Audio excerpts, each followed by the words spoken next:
ओम नमः शिवाय। हर हर महादेव। सज्जनों, आपका स्वागत है, अभिवादन है, अभिनंदन है हमारे धर्म संस्कृति मिशन चैनल पे।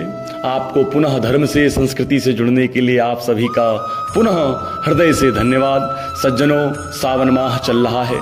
भगवान शिव को प्रसन्न करने के लिए हमारे पास अनेक उपाय हैं, परंतु उनके लिए आज विशेष यह उपाय बताया जाएगा जिनका विवाह नहीं हो पा रहा है। उम्र काफ़ी हो गई है, 42 साल, 45 साल, 35 साल के लगभग, चाहे वो युवा हो या युवती हो, नौजवान है, परंतु सब कुछ अच्छा है, फिर भी विवाह नहीं हो पा रहा किसी कारण से, योग नहीं बन पा रहे अच्छे विवाह के। तो ऐसे युवक और युवतियों के लिए भगवान शिव को प्रसन्न करके इस सावन माह में उनके लिए अचूक उपाय हैं, जिससे उनका तुरंत, अगर ये गतिविधि, ये उपाय वो 7 दिन भी करते हैं इस सावन माह में, तो उनको अवश्य ही लाभ प्राप्त होगा, उनका विवाह होगा। और ये मैं निश्चित तौर से कहता हूं क्योंकि ये शास्त्रोचित उपाय है, भगवान की कथाओं में से इसका वर्णन मिलता है। अवश्य ही जिन लोगों का विवाह नहीं हो रहा है, भगवान की कृपा होगी और उनका विवाह होगा। भले ही घर वाले कितने परेशान हो, परंतु यदि आप इस सावन माह में ये उपाय कर लेते हैं तो आपका अवश्य ही 1 वर्ष के अंदर ही विवाह हो जाएगा। भगवान की कृपा आप पर होगी।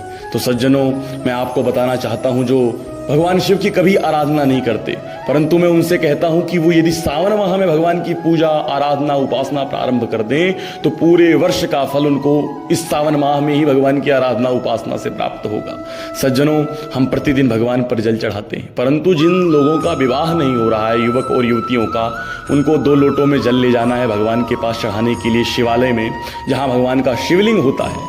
और शिवलिंग में जहाँ से जल नीचे गिर रहा होता है, उस वाले स्थान पर जहाँ पर अशोक सुंदरी वाली जगह होती है, जल नीचे को आ रहा होता है, वहाँ से दोनों लोटों के जल को धारावत गिराना प्रारंभ करेंगे। और वहाँ से छोड़ते हुए सीधे उत्तर की तरफ शिवलिंग का मुख होता है, तो वहीं से उत्तर की ओर से जल डालना चालू करेंगे दोनों लोटों से, और फिर सीधे भगवान के अभिषेक तक, सिर तक लेकर के जाएंगे और ऊपर से प्रवाह बना करके धारावत छोड़ेंगे। ओम नमः शिवाय का जाप करते रहें, मन में प्रार्थना करते रहें कि भगवान आपका विवाह हो, अच्छे घर में विवाह हो। अवश्य ही आपको इससे फल प्राप्त होगा और आप अनुभव करेंगे कि आप यदि 7 दिन सावन के माह में कर लेते हैं ये उपाय, तो आपको अवश्य ही लाभ प्राप्त होगा, भगवान की कृपा होगी आप पर।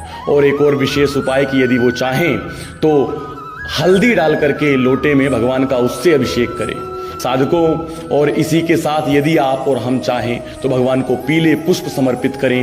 इत्र विशेषकर इस सावन माह में जिनका विवाह नहीं हो रहा वो समर्पित करें। इत्र में जल डाल करके उससे भगवान का अभिषेक करें, तो इससे आपको अवश्य ही लाभ प्राप्त होगा। ये आप करिए, आपका विवाह निश्चित तौर से होगा और अच्छे घर में होगा, अच्छा परिवार मिलेगा। तो ये उपाय करिए, इस सावन माह में आपको भी अच्छा जीवन साथी प्राप्त होगा, भगवान की कृपा होगी। और माता गौरी से विशेष प्रार्थना करिए कि जो युवक हैं उनके जीवन में भी अच्छी युवती आए, और जो युवतियाँ हैं वो भगवान शिव से प्रार्थना करें। अवश्य ही महाकालेश्वर भगवान हमारे शिव, जो शंभु हैं, अत्यंत प्रसन्न होने वाले हैं। ऐसे भगवान शिव को हम प्रसन्न करें और अपने जीवन में सुख को अनुभूत करें। इसी के साथ आपको पुनः ओम नमः शिवाय।